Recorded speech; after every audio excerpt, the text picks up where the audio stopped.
2चं मी माझ्या संपर्क कार्यालयामध्ये आपल्या सर्वांचं स्वागत करतो। आजची ही पत्रकार परिषद श्री विठ्ठल सहकारी साखर कारखान्याच्या अनुषंगानं काल विद्यमान चेअरमननी जी पत्रकार परिषद घेतली आणि त्यामध्ये दातांत आणि खोटे त्या ठिकाणी आरोप करण्याचं काम कालच्या पत्रकार परिषदेमध्ये केलं।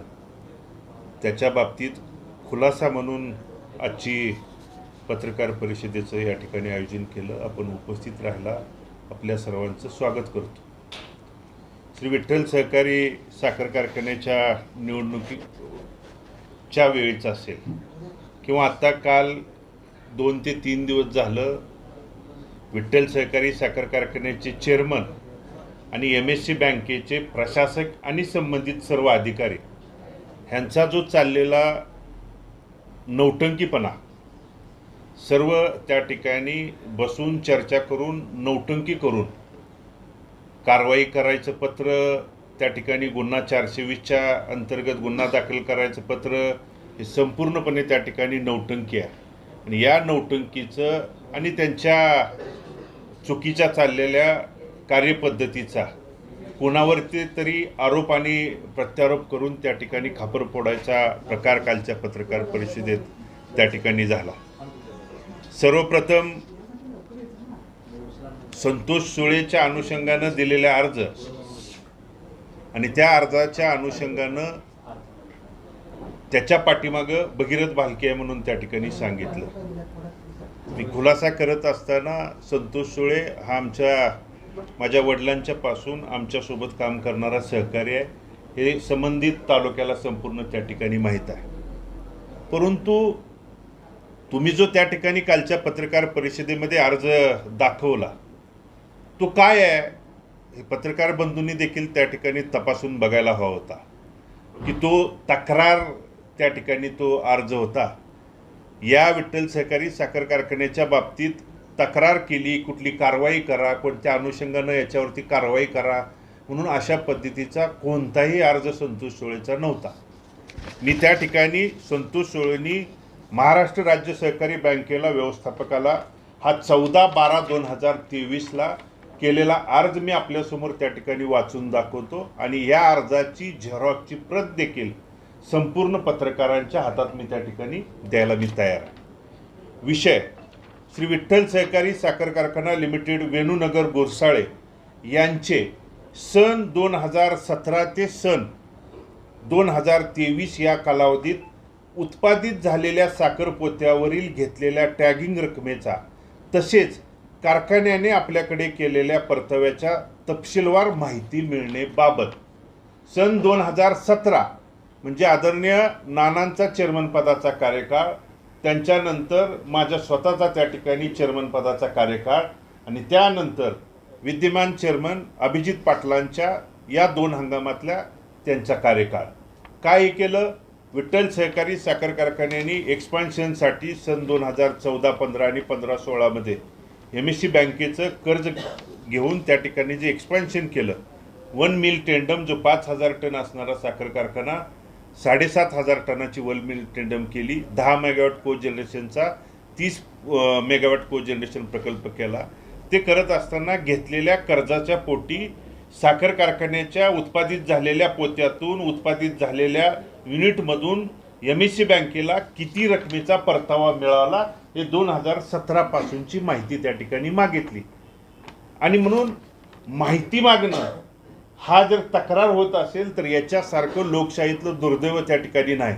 आणि या अज्ञानी चेअरमनला कदाचित माहिती आणि तक्रार यातला जर फरक कळत नसेल तर नक्की कालची पत्रकार परिषद कुणावरती आणि कशासाठी दादांत आरोप करण्यासाठी होती हे आपल्यासमोर त्या ठिकाणी मी खुलासा सर्वप्रथम करतो। त्याच्या पाठीमागं चेअरमनने आरोप केला की संतोष सुळेच्या पाठीमागं भगीरथ भालके आहे।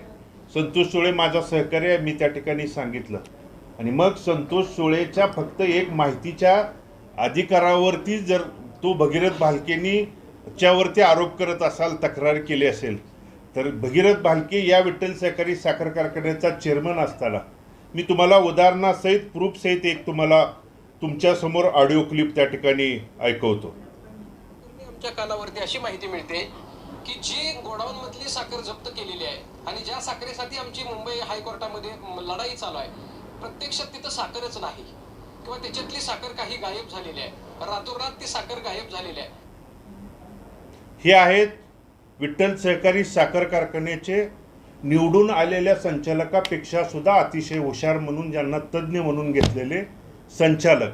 ह्यांनी ज्यावेळी मी माझ्याकडं असणारी 1 लाख, त्यावेळी विठ्ठल सहकारी साखर कारखान्याकडं 1,09,773 क्विंटल साखर विक्री करून माझ्या शेतकऱ्याचे थकलेले पैसे, कर्मचारी बंधूंच्या त्या ठिकाणी पगारी द्यावेत म्हणून मी राज्य सरकारच्या प्रतिनिधीकडं सर्वांच्याकडं ज्यावेळी प्रयत्न करत होतो, त्याचवेळी हे महाशयांनी त्या ठिकाणी वेळोवेळी मग त्या ठिकाणी विठ्ठल कारखान्याच्या प्रशासनाच्या विरोधात तक्रारी केल्या.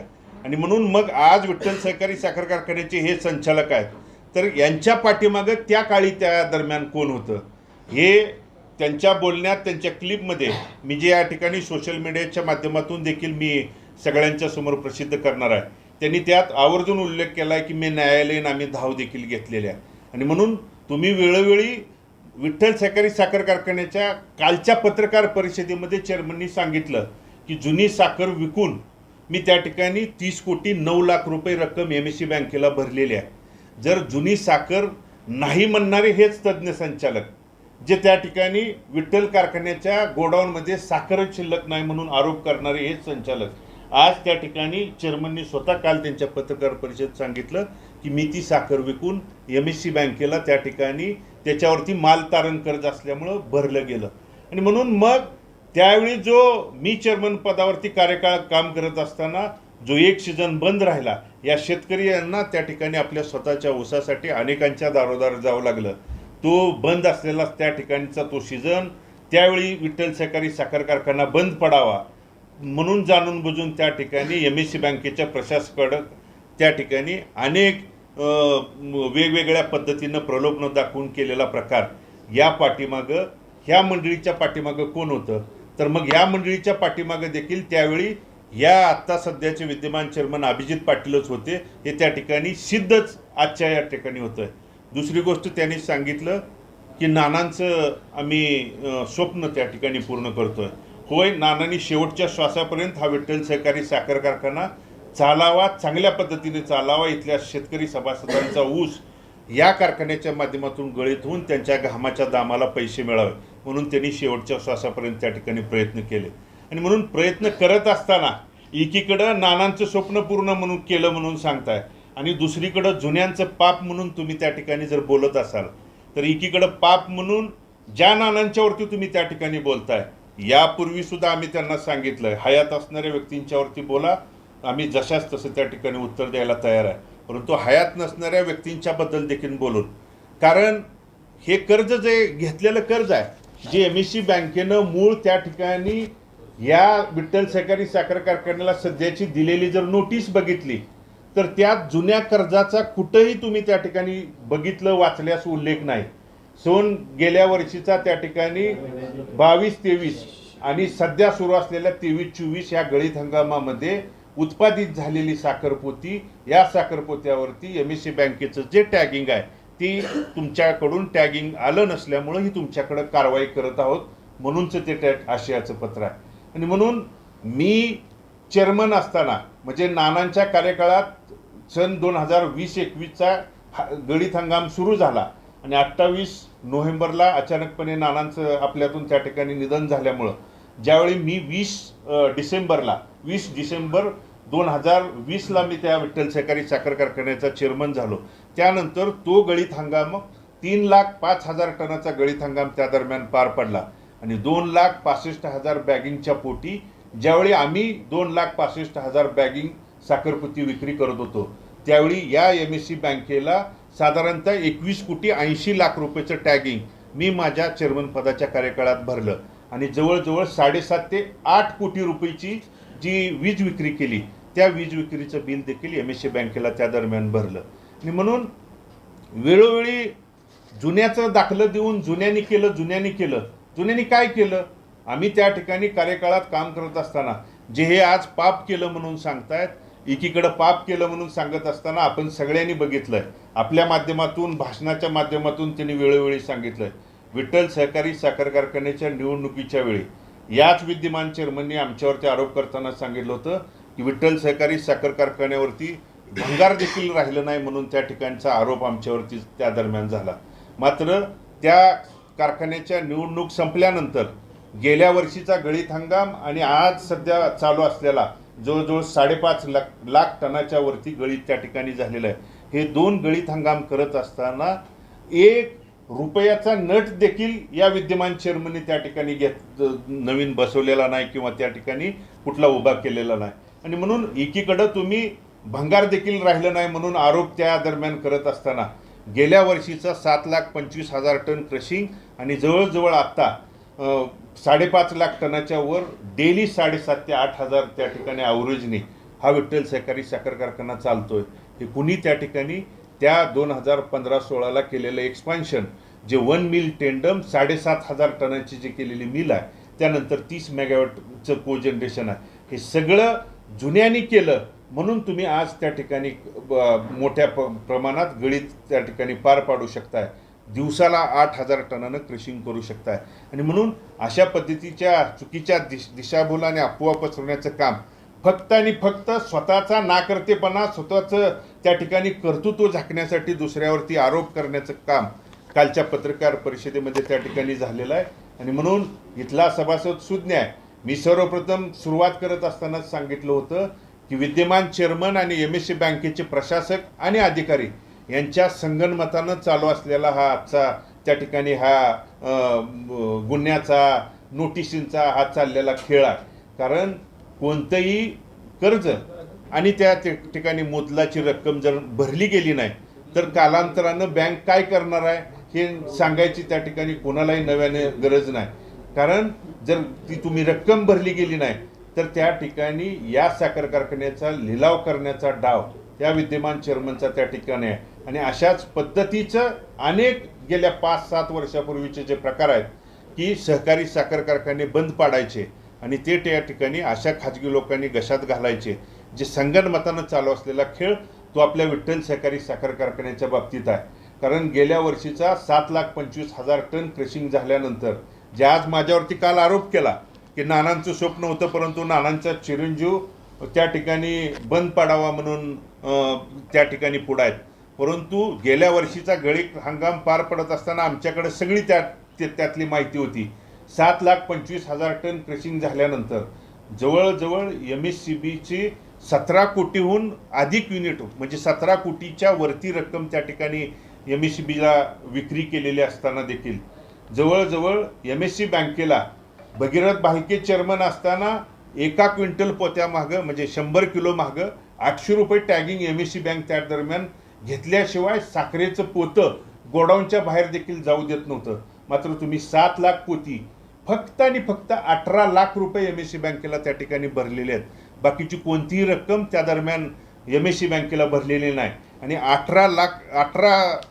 17 कोटी 93 लाखाचं जे MSCBचं झालेलं बिल आहे त्या बिलाच्या पैकी जे एस्क्रो अकाउंट असतं, जे कर्ज घेत असताना विठ्ठल सहकारी साखर कारखान्यानी MSC बँकेकडून कर्ज घेतलं त्या कर्जाच्या पोटी जे एस्क्रो अकाउंट असतं म्हणजे MSCBतून आपल्या साधारणतः विजेमधून जे त्या ठिकाणी तयार झालेल्या युनिट प्रति येणारी रक्कम आहे ती MSC बँकेच्या खात्यात जायला पाहिजे होती.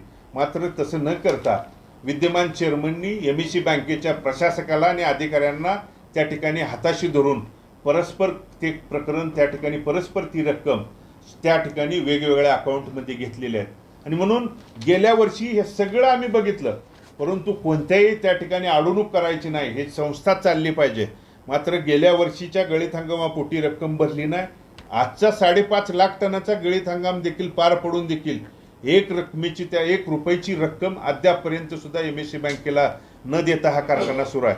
आणि मग ह्या विठ्ठल सहकारी साखर कारखान्याची कशाकडे वाटचाल आहे तर ही वाटचाल एवढ्यासाठीच आहे की येणाऱ्या काही काळात त्या ठिकाणी ह्या पद्धतीच्या अशा नोटिसा दाखवायच्या आणि या कारखान्याचा लिलाव काढून ह्याच विद्यमान चेअरमनची एखादी संस्था त्या ठिकाणी पुढे येऊन त्या सहकारी साखर कारखाना बंद पाडून घशात घालायचा डाव ह्या विद्यमान चेअरमनचा आहे. आणि मात्र याला कोणतरी आडवं येईल म्हणून अशा पद्धतीच्या चुकीच्या वल्गना ज्या आम्ही तक्रार केली म्हणून त्या ठिकाणी सांगत आहेत.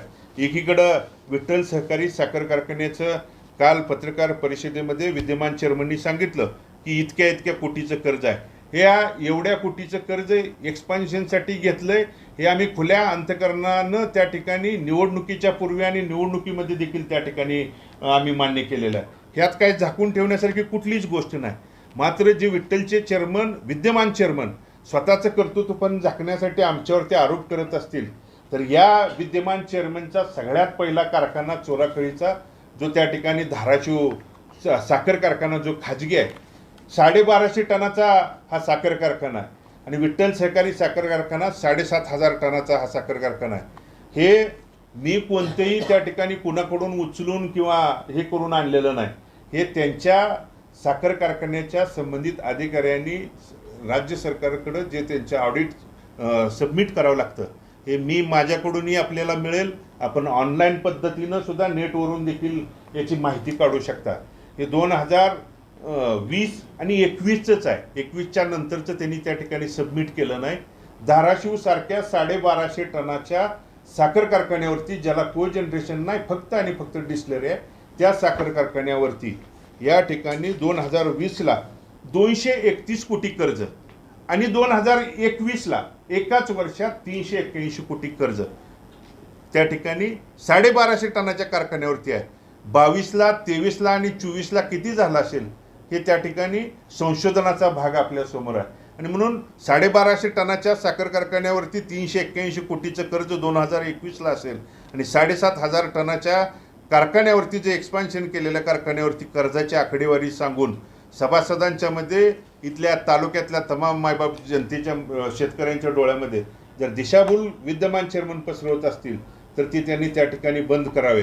आणि यापूर्वी देखील आम्ही निवडणुकीच्या माध्यमातून सांगितलंय हयात असणाऱ्या आम्ही त्या ठिकाणी काम करणाऱ्या कार्यकर्त्यावरती तुम्ही जरूर बोला पण हयात नसणाऱ्या माणसांच्यावरती एकीकडं पुतना मावशीचं प्रेम आणून आणि दुसरीकडं मात्र पाप म्हणून जर चुकीच्या वल्गना करत असाल तर भारत नानांच्या विचारावरती आणि कार्यावरती प्रेम करणारा एकटा भगीरथ बालके नाही तर या पंढरपूर आणि मंगळवेढा तालुक्यात हजारो कार्यकर्ते आणि मावळे त्यांचे आहेत. तुम्हाला तुमची भविष्यकाळात त्या ठिकाणची जागा दाखवल्याशिवाय त्या ठिकाणी राहणार नाही. तुमचं कर्तृत्वच एवढं आहे की एकीकडं फक्त आणि फक्त तुम्ही त्या ठिकाणी चुकीच्या ब्रँडिंग करून हा साखर कारखाना चालवणारा माणूस म्हणून ज्या ठिकाणी समाजात पसरवत असताना तुम्ही तुमचा या ठिकाणी जर इतिहास बघितला तर सध्या विद्यमान काळात तुम्ही बघितलं तर नांदेडचा तुमचा खाजगी साखर कारखाना तुम्ही कधीच विकून पसार झाला. नाशिकच्या साखर कारखान्याच्या बाबतीत ही भगीरथ बालके किंवा संतोष सुळेने काढलेली माहिती नाही. हे सकाळच्या वृत्तपत्रात त्या ठिकाणी आलेली बातमी आहे आणि त्या बातमीपत्रात भाडे करार रद्द करण्याची सूचना म्हणून त्या ठिकाणी आलेली आहे आणि त्यात स्पष्ट उल्लेख आहे की धाराशिव साखर उद्योगाने विश्वास संपादन केला नाही. अत्यल्प गाळप देणी भाडे करारातील अटी शर्तीचा भंग केला असल्याने भाडे करार रद्द करावा. सभासद प्रतिनिधी असलेल्या प्राधिकृत मंडळ नियुक्त करावे अशी मागणी त्या ठिकाणच्या शेतकऱ्यांनी आणि सर्वसामान्य सभासदांनी त्या ठिकाणी केलेलं आहे. हे देखील आपलं काय आहे. सांगोला साखर कारखान्याच्या बाबतीत जो तुम्ही चालवायला घेतला म्हणून सांगितलं ती सध्याच्या वर्षी काय परिस्थिती आहे ह्या जिल्ह्यातल्या आणि या तालुक्यातल्या तमाम शेतकऱ्यांना त्याची परिस्थिती माहीत आहे. आज सांगोला साखर कारखाना फक्त आणि फक्त जी ह्यांची केलेली पापं ह्यांच्या एमडीनी अधिकाऱ्यांनी केलेली पापं झाकण्यासाठी सर्वसामान्य गरिबातल्या काही कर्मचाऱ्यांना फक्त आणि फक्त तिथं डांबून ठेवण्यासाठी आज सांगोला साखर कारखान्याचा वापर अहोरात्रपणे गेले 10-15 महिन्याभर त्या ठिकाणी केला जातोय. सध्या स्वतःच्या कारभाराविषयी ते बोलायला त्या ठिकाणी तयार नाहीत.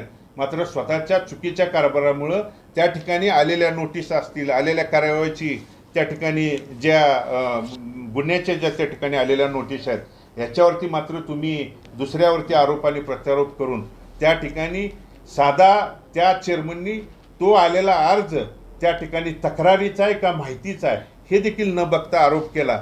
आणि म्हणून तुम्ही अशा पद्धतीच्या चुकीच्या वल्गना करून जर चुकीचं संगनमतानं हा प्रकार चालू आहे आणि हा प्रकार कदापि इथला शेतकरी सभासद कारण स्वर्गीय नानांनी त्या ठिकाणी शेवटच्या श्वासापर्यंत हा साखर कारखाना शेतकऱ्याच्या दामाच्या घामातून कुणाच्या बापजाद्याची ही विठ्ठल सहकारी साखर कारखाना इस्टेट नाही शेतकऱ्याच्या घामाच्या दामातून उभा राहिलेला हा साखर कारखाना आहे. आणि त्यांनी त्यांच्या शेवटच्या श्वासापर्यंत जपला. त्यांच्यानंतर माझ्यावरती त्यावेळी अचानकपणे जबाबदारी आली. मी देखील हा साखर कारखाना सभासदांच्याच मालकीचा राहण्यासाठी माझ्या काळात देखील जप्तीचे आदेश त्या ठिकाणी 13/4ची नोटीस आली होती, पण ताबडतोबपणे शेतकरी सभासदांच्याकडून आम्ही मदती घेऊन 25-25 लाख रुपये त्या ठिकाणी तिथं MSCBच्या बँकेकडे ती भरून आम्ही त्यावेळचे जप्तीचे आदेश त्या ठिकाणी थांबवलेले आहेत. आणि म्हणून कधीच आम्ही त्या ठिकाणी चुकीचा आणि अशा पद्धतीचा कोणावरती आरोप प्रत्यारोप करण्याचा कांगावा चेअरमन म्हणून त्या ठिकाणी केलेला आहे. एकीकडं सगळी देणी सगळ्या जबाबदाऱ्या मी स्वीकारतो म्हणून विठ्ठल सहकारी साखर कारखान्याच्या निवडणुकीमध्ये सामोरं जात असताना तुम्ही सांगितलं, आणि निवडून आल्यानंतर मात्र प्रत्येक गोष्टीला त्या ठिकाणी चांगलं केलं की माझ्यामुळं झालं, आणि चुकीचं काय झालं तुमच्या गलतान कारभाराचा त्या ठिकाणी पर्दाफाश व्हायला गेल्यानंतर जुन्यांच्यावरती आरोप केला आणि पाप केलं म्हणून सांगत असाल तर होय, जुन्या संचालक मंडळाने आम्ही या ठिकाणी कमीत कमी दिवसात जास्तीत जास्त गाळप करावं म्हणून 5,000 टनाचा 7,500 टनाचा कारखाना केला, आणि ते तुम्हाला पाप वाटत असेल तर हो, जरूर आम्ही त्या ठिकाणी पाप केलंय. 10 मेगावॅटचा कोजनरेशनचा साखर कारखाना 30 मेगावॅट केला, जे तुम्हाला त्या ठिकाणी पाप वाटत असेल तर होय, आम्ही त्या ठिकाणी ते पाप केलं. आणि म्हणून एक्सपान्शन करून या साखर कारखान्याची नानांच्या पूर्वी त्या ठिकाणी असणारी मालमत्ता किंवा जमीन जवळजवळ नानांच्या काळात 350 एकरहून अधिक त्या ठिकाणी जमीन मालमत्ता खरेदी करून या साखर कारखान्याची मालमत्ता देखील विस्तार वाढ करण्याचं काम नानांच्या माध्यमातून झालेलं आहे. आणि म्हणून ही करत असताना येणारा कोणताही चेअरमन असेल किंवा जबाबदार त्या खुर्चीवरती बसणारा पदाधिकारी असेल, ह्याला कर्जासहित सगळ्या गोष्टींचं त्या ठिकाणी जबाबदारी स्वीकारायची असते. मात्र कर्ज आणि देणं कधीच ह्या गड्यानं आज तागायत फेडलं नाही, कारण 4 रुपये आणि 4 भाडे ते पण त्या ठिकाणी अगोदरच्या अनेक कारखान्याचं भाडापट्टा भरला नसल्यामुळं करार रद्द केला म्हणून त्या ठिकाणी बातम्या येत आहेत. आणि म्हणून ज्यावेळी भरायची वेळ येते त्यावेळी मात्र त्या ठिकाणी जुन्यानं केलं. मग जुन्यानं कर्ज काढून विस्तारवाढ केली ही पाप असेल तर आज त्या ठिकाणी पर डे 8,000 टन क्रशिंग होतं, हे जुन्यामुळं होतं त्या जुन्यांच्या निर्णयामुळं होतं, हे का विद्यमान चेअरमननी त्या ठिकाणी कबूल केलं नाही. मात्र 8,000 टन क्रशिंग झाल्यानंतर स्वतःमुळं होतं, आणि कुठलं नुकसान होत असेल तर जुन्यावरती ढकलायचं काम इथून पुढच्या काळात त्या ठिकाणी झालं. आणि चुकीचं होत असेल तर त्या चुकीच्यावरती आवाज उठवायची जबाबदारी आम्हाला त्या ठिकाणी स्वर्गीय नानांनी शिकवून दिलेली आहे. आणि म्हणून या घशात घालायचा विठ्ठल सहकारी साखर कारखाना या विद्यमान चेअरमनचा डाव आहे, तो डाव त्या ठिकाणी हाणून पाडण्याची जबाबदारी या कारखान्याचा सभासद या नात्यानं आमची त्या ठिकाणी असणार आहे. कर्मचाऱ्यांच्या बाबतीत जवळजवळ 10 ते 12,000 टनाहून अधिक त्या ठिकाणी काट्यातल्या टनाची त्या ठिकाणी तफावत गेल्या आठवडाभर विठ्ठल सहकारी साखर कारखान्यावरती आहे. गेल्या गळीत हंगामाच्या आणि सध्या चालू असलेल्या गळीत हंगामाच्या बाबतीत मला आवर्जून सांगायचं आहे, नानांच्या कार्यकाळात एक त्या ठिकाणी निलंबन आणि हाकलून दिलेला एक त्या ठिकाणी कर्मचारी आहे. सत्तांतरण झाल्यानंतर त्या कर्मचाऱ्याला परत बोलावून घेतलं, आणि बोलावून घेतलेल्या त्याच कर्मचाऱ्याच्या डावानं ह्यांनी संगनमतानं त्या ठिकाणी काट्यातली तफावत जवळजवळ 12,000 टनाहून अधिक त्या ठिकाणी झाल्यानंतर स्वतःचं त्या ठिकाणी लपवण्यासाठी तावशी असेल, सिद्धिवाडी असेल, त्या ठिकाणी वेगळ्या वेगळ्या गावातनं जवळजवळ 2 दिवस झालं सलग त्यांच्या नातेवाईकांची कुटुंबातल्या घटकांचे फोन येत आहेत की आमचा कर्मचारी असणारा कामगार गेल्या आठवडाभर आमच्या घरीच त्या ठिकाणी आलेला नाही, त्याला कुठं डांबून ठेवलं आहे का, त्याच्या बाबतीत काय झालं आहे हे सांगायला कोणतंही त्या ठिकाणी या साखर कारखान्याचं मंडळ किंवा MD असतील या त्या ठिकाणी सांगायला तयार नाही. कारण MDला साधं ऊसाच्या बाबतीत विचारायला जरी गेलं की साहेब आमचा ऊस कधी घेऊन जात आहे, तर त्या ठिकाणी घोडके नावाच्या मेजर साहेब जे त्या ठिकाणी वाकरीचे आहेत, जे त्या ठिकाणी गेल्या अनेक वर्षापासून विठ्ठल सहकारी साखर कारखान्याचे सभासद आहेत, सभासदाला MD आणि त्यांची जर दंडेलशाही करणारे काही गुंड मारहाण करत असतील तर लोकशाही यापेक्षा घातक काळ त्या ठिकाणी कधीच आलेला नाही. म्हणून सभासदांच्या घामाच्या दामावर तयार झालेल्या कारखान्याला जर मालकालाच मारहाण तिथला कर्मचारी करत असेल तर त्या ठिकाणी हे झाकण्यासाठी लपवण्यासाठी फक्त कालच्या पत्रकार परिषदेत आमच्यावरती आरोप करून सभासदामध्ये दिशाभूल करायचे आणि वेगळ्या प्रकारे त्या ठिकाणी वेगळ्या दिशेवरती घेऊन जाण्याचं काम कालच्या माध्यमातून विद्यमान चेअरमनने त्या ठिकाणी केलेलं आहे. आणि म्हणून कर्मचाऱ्यांच्या कामगारांचा फंड त्या ठिकाणी भरलेला गेलेला नाही. कामगारांचा ओव्हरटाईम देतो म्हणून जवळजवळ 12 तास एक्स्ट्रा काम करून घेतलं, परंतु कर्मचारी बंधूंच्याकडं त्या ठिकाणी त्यांना त्यांच्या घामाचा दामाचा मोबदला दिला नाही. वार्षिक पगार वाढ ज्यावेळी दिली गेली पाहिजे कर्मचारी बंधूंना ती असेल, किंवा 3 महिन्याला येणारी महागाई भत्ता जे देतो म्हणून त्या ठिकाणी या 2 सीझनमध्ये त्या ठिकाणी वेगवेगळ्या भूमिका सांगून त्या कामगारांच्यावरती अन्याय अत्याचार करण्याचं काम केलं जातं. लोकशाहीच्या माध्यमातून काम करत असताना आमच्या कर्मचारी बंधूंना मी चेअरमन असेपर्यंत त्या ठिकाणी गेटवरती बसायचा, या लोकशाहीतल्या 4थ्या स्तंभाला गेटवरती बोलवण्याचा अधिकार देखील आम्ही तिथल्या आमच्या कर्मचारी बंधूंना दिला होता. कर्मचाऱ्यांना भांडायचा, कारण तुम्ही तिथं काम करताय. या सहकारी साखर कारखान्यातला जितका सभासद महत्त्वाचा आहे तेवढाच कर्मचारी बंधू देखील महत्त्वाचा आहे. आणि म्हणून तुमच्या अन्यायाला वाचा फोडण्यासाठी तुम्ही कोणतीही लोकशाही पद्धतीनं मागणी करा, त्यासाठी आम्ही त्यांना त्या ठिकाणी परवानगी देत होतो. परंतु आज स्वतःचं मागणं देखील मागायचं त्या ठिकाणी या दडलेशाहीपुढे अवघड झालेलं आहे. आणि म्हणून अशा परिस्थितीत विठ्ठल सहकारी साखर कारखान्याच्या बाबतीत हे जे फक्त स्वतःचा नाकर्तेपणा आणि स्वतःचं त्या ठिकाणी झाकण्यासाठी माझ्यावरती त्या ठिकाणी आरोप केला गेला. आणि म्हणून ह्या आरोपाच्या उत्तरासाठी मला परत आवर्जून एकदा विद्यमान चेअरमनना सांगायचं आहे की मी यापूर्वी देखील सांगितलं आहे, बाकीच्यांना तुम्ही त्या ठिकाणी लोंबकळून बघायचं असेल तर बघ, परंतु तुला या बाबतीत लोंबकळून बघण्याबाबतीत कधीही मी त्या ठिकाणी तयार आहे. फक्त आणि फक्त या आरोपापोटी, या प्रत्यारोपापोटी, या त्या ठिकाणी चुकीच्या दिशाभूलपोटी जर राजकारणाचे त्या ठिकाणी जर तुमच्या अंगात एवढं वारं शिरलं असेल तर ते वारं आणि राजकारणाचा जो असलेला कण ती पूर्ण करण्याची जबाबदारी यापूर्वीच मी जबाबदारी स्वीकारली आहे. मात्र चुकीच्या वल्गना, चुकीचे आरोप करून शेतकरी सभासदांच्या मध्ये दिशाभूल करण्याचं काम यापूर्वी देखील केलं. यापूर्वी देखील तुम्ही न्यायालयीन लढाईमध्ये न्यायालयामध्ये भगीरथ भालके चेअरमन असताना 1,09,000 क्विंटल साखरपुती विकू नये, जेणेकरून विकली आणि शेतकऱ्याचं जर देणं दिलं तर आपल्याला त्या ठिकाणी निवडणुकीत यश येणार नाही. म्हणून आपण पाप कटकारस्थानं करून त्या ठिकाणी या MEC बँकेच्या प्रशासकाला हाताशी धरून त्या ठिकाणी अनेक प्रकारच्या वाटाघाटी करून, उघडपणे तुमच्यासमोर सांगतोय, अनेक प्रकारच्या वाटाघाटी करून त्या ठिकाणी तुम्ही जे पाप यापूर्वी केलं ते इथून पुढं जर करण्याचा नादाला लागला असाल तर जशास तसंच त्या ठिकाणी उत्तर दिलं जाईल. आणि म्हणून संतोष सुळे त्या ठिकाणी कुणाचा कार्यकर्ता आहे, कुणाचा पदाधिकारी आहे. संतोष सुळे माझा पदाधिकारी आहे. मी समोर येऊन तुमच्या माध्यमातून आणि तालुक्याच्या मधून आमचा सहकार्य हे सिद्ध करतो. मी दाखवलेल्या क्लिपमधला त्या ठिकाणी सध्याचा विठ्ठल सहकारी साखर कारखान्याचा विद्यमान संचालक देखील जर त्या दरम्यान न्यायालयीन लढाई लढत असेल, जर त्या ठिकाणी संबंधित न्यायालयात असेल, संबंधित अधिकाऱ्यांच्याकडे तक्रारी करत असेल की विठ्ठल सहकारी साखर कारखान्याच्या गोडाऊनमध्ये साखरच शिल्लक नाही, तर त्यावेळी देखील तुमच्या पाठीमागं, त्या कर्त्याच्या पाठीमागं कोण होतं ही सुद्धा तू त्या ठिकाणी उघडपणे येऊन जबाबदारी स्वीकारायला पाहिजे. जर जबाबदारी नाकारता येत असेल आणि स्वीकारता जर त्या ठिकाणी येत नसेल तर तुला त्या ठिकाणी राजकारणात आणि समाजकारणात काम करण्याचा कोणत्या पद्धतीचा अधिकार आहे हे देखील आपल्या माध्यमातून मी या ठिकाणी आपल्याला सांगू इच्छितो. राजकीय द्वेषातून हे सर्व चालू आहे.